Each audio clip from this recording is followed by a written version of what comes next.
Good morning.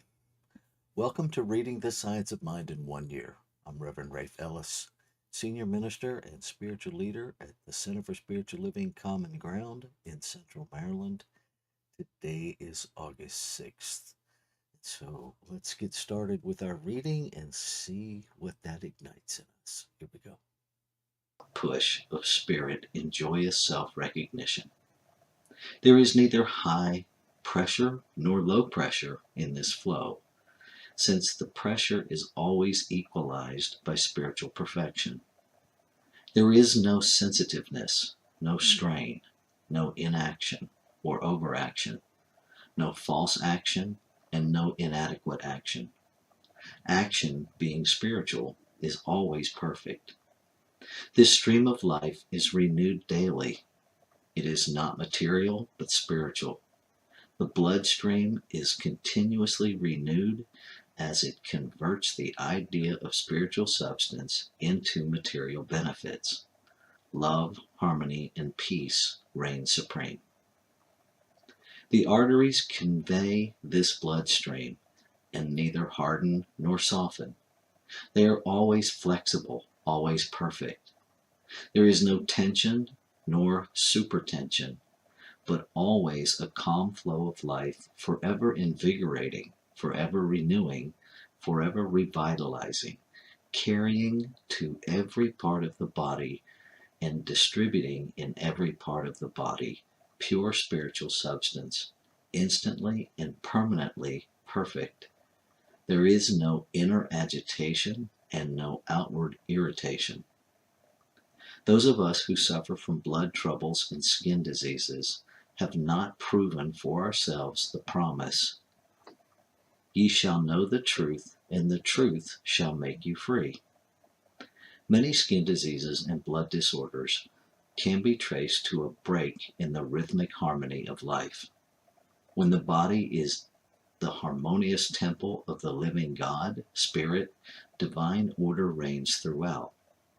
Boils, eczema, and other skin irritations should be treated by recognizing that the blood is manifesting as pure substance.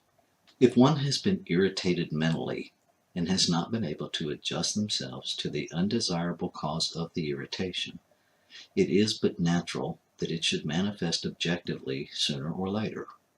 On the other hand, one may be unaware of the cause, it being so deeply covered in their subjective that it has not come to their outer consciousness.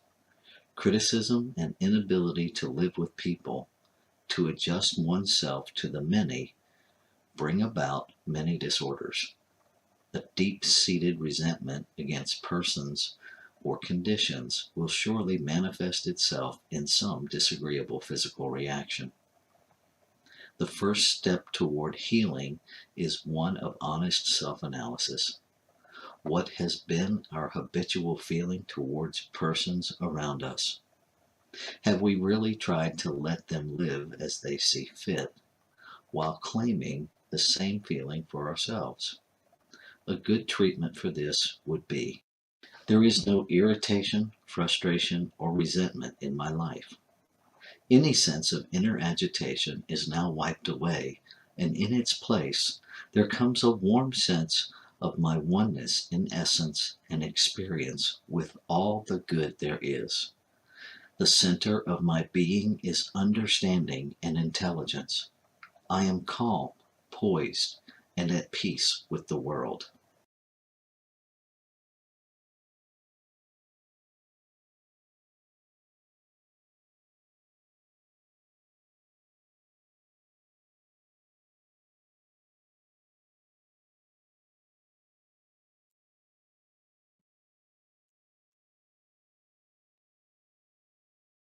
I really appreciate on page 248 where the second to the last paragraph, let me move my microphone closer so it's more clear.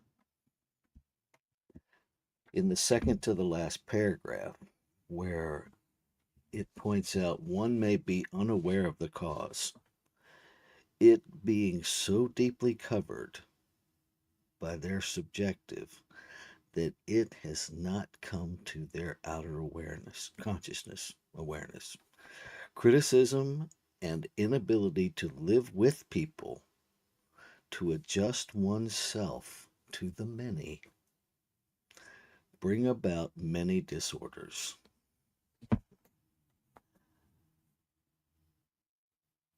This live and let live is another way to say this. Um, Letting go of the self-centeredness that things are only right when they're my way. And I think we all have some of that, particularly when dealing with people's behavior that we find egregious and harmful. It's challenging to lean into even the concept of free will, much less the action of free will, when we really understand that free will means exactly that: free, free to do to whatever. Um, and I think what hangs us up is the right and wrong paradigm, that free will shouldn't include hurting people. And I don't disagree that we shouldn't hurt one another. But as a condition of free will, that is our spiritual birthright, the more deeply I understand spirituality as spirituality, um, beyond the human condition, the more I understand the concept of free will. And it's challenging because some people choose what to me is a horrible choice. Um, and let's say that it is. Let's say, for the sake of the conversation, that it is a horrible choice. Is it less horrible that I harm myself with someone else's choice? Excuse me.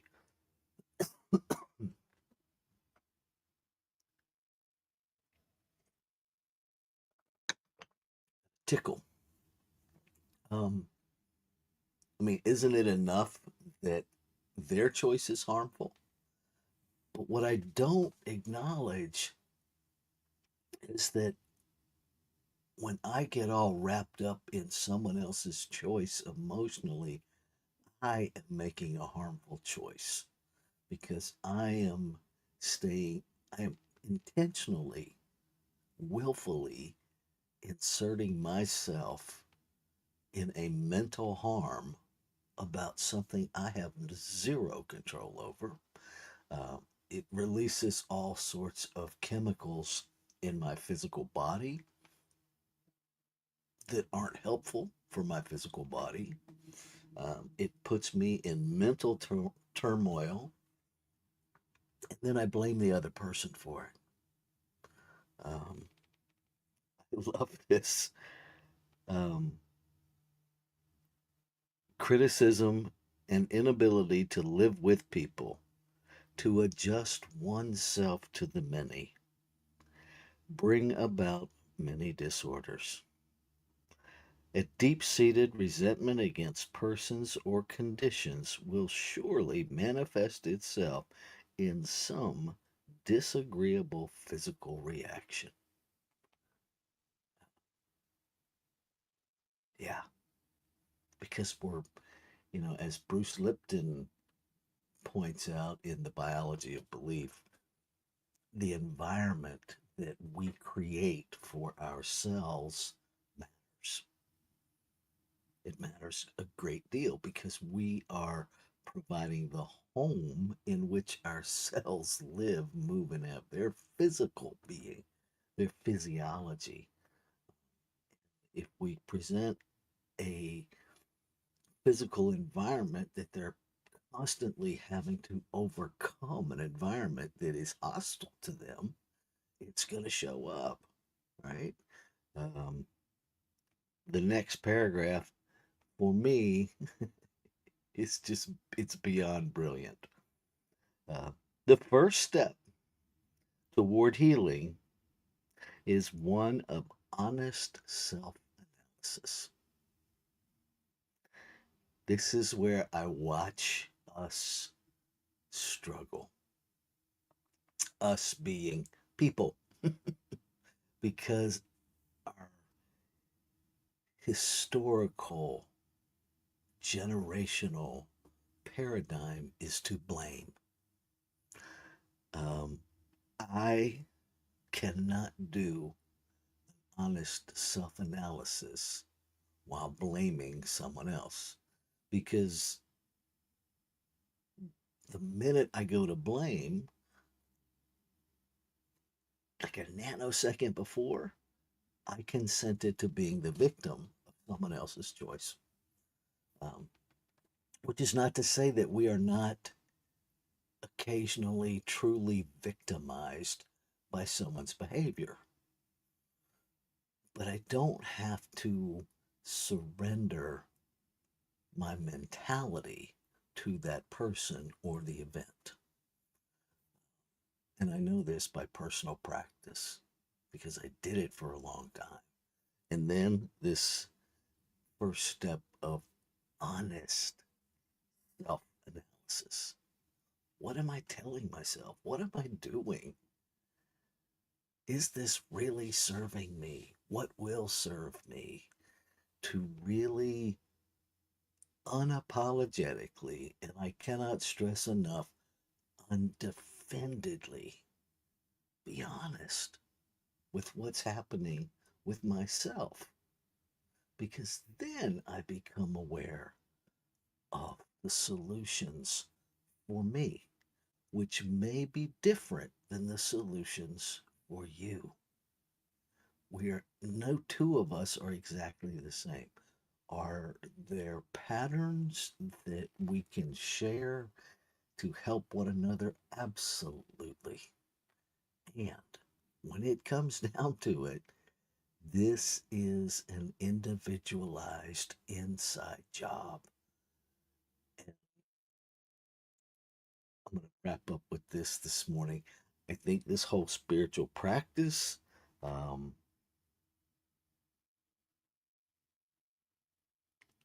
comes down to just like diets or anything else, which one's the best diet? The one we will follow. Which one is the best exercise plan? The one we will do. So, which is the best spiritual approach to healing? The one you believe in, because that's the one that will work, right? With that, let's go into our time of meditation and contemplation.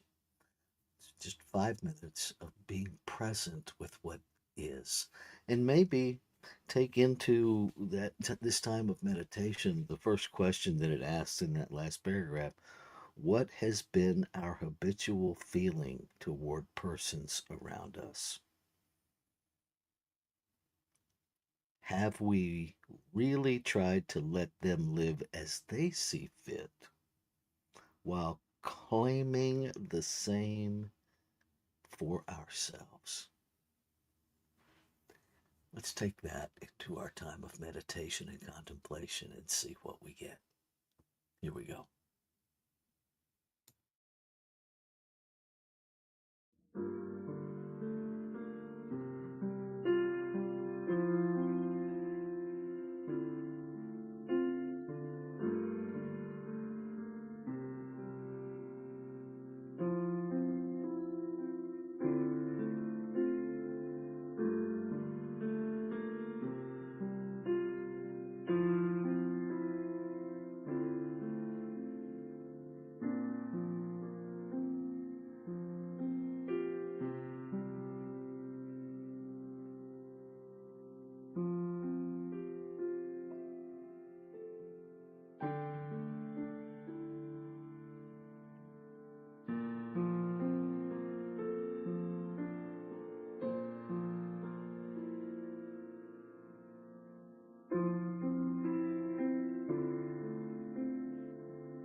in, through, and as all of creation.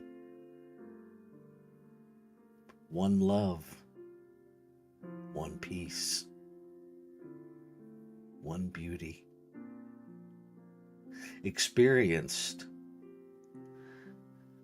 in a multiplicity of unique, individualized ways. All is the substance of creation. This one invisible everything. Infinite possibility expressing in form. The very substance of life, the unnameable substance of life. Unnameable because it cannot be contained in a single idea, in a single label. It is every label and so much more.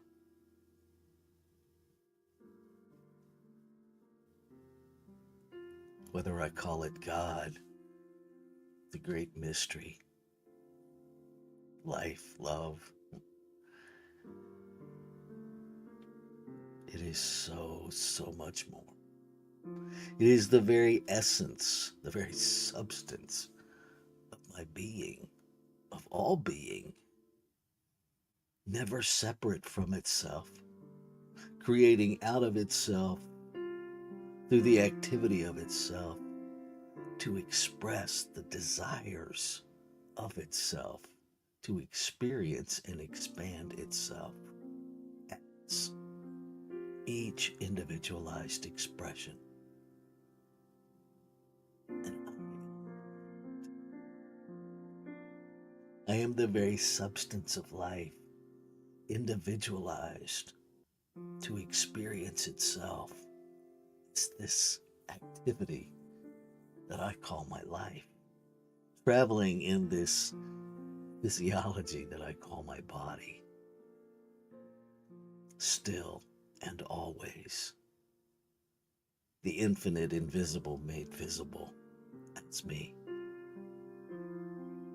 And what is true of me is true of all creation. Every single individualized expression in this incredible way, this incredible tapestry of life, an individualized, on purpose, one of a kind, never to be repeated divine idea, a divine desire of creation to know and experience and expand itself. Each one never separate from itself. So I know that I can never be separate from the substance, which is all life. So I can live in an awareness that every expression is a part of me, that there is no separation. It is simply an individualized expression of the same stuff that I am. That what is available is the harmonious operation of one. Beyond behavior, beyond ideas of right and wrong, is that field. And that field is the harmonious operation of one. And so I affirm the harmonious operation of one.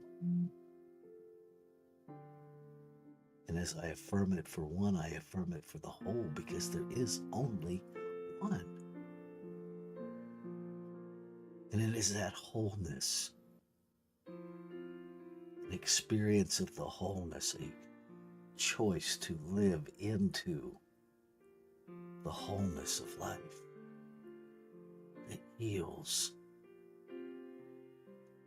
everything within me, that is disrupted, bringing it into alignment, the harmonious operation, the unrestricted flow of life through my veins, through my lungs, as my mind, as my breath,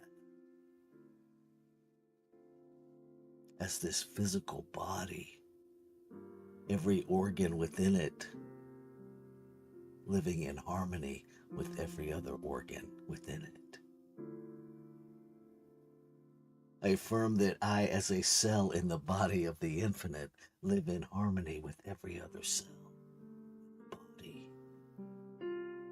The harmonious operation of one.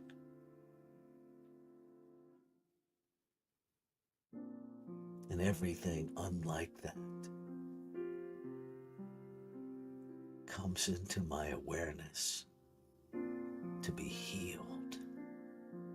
And so I invite that self-analysis. I practice that self-analysis unapologetically and quickly. Remind my human self of the truth of my spiritual self as one and the same. I quickly remind myself of the truth that the spiritual self and the human self of all life is one and the same. And that my spiritual life and all other spiritual life is one spiritual life. No separation. So the harmonious operation of one expression is the harmonious operation of all expressions. And so I choose that day after day. I choose to live in harmony, to see beyond effect, to the substance, to the truth of being, to remind myself that all is truly well, no matter what. And then to allow myself to be guided into perfect responses, perfect action that uplift the whole,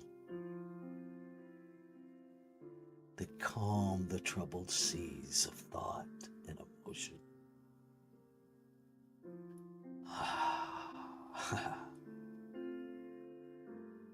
That truly heal and unrestrict the flow of the infinite. The flow of the infinite that nourishes its creation. And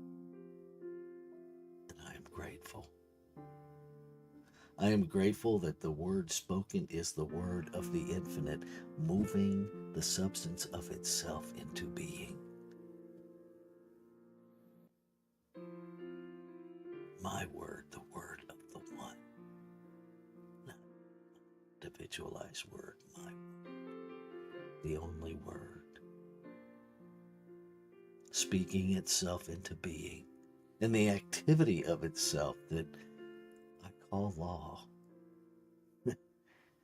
That clear, objective, unobstructed operation of creation that responds lawfully to everything,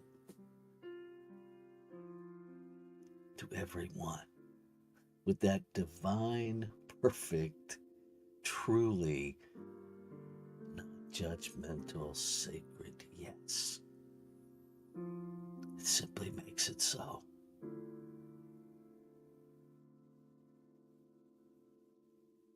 And I'm grateful.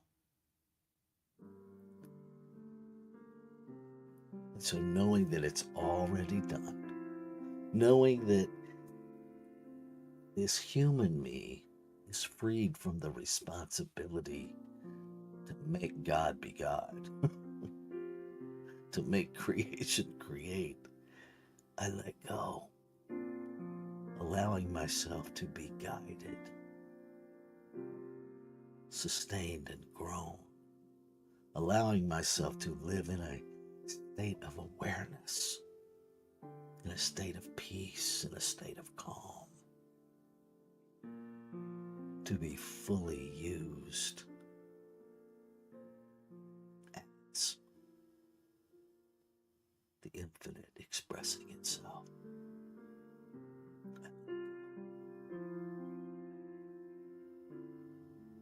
Shay. Shalom. Aho. Amin. Amen. And so it is. Namaste.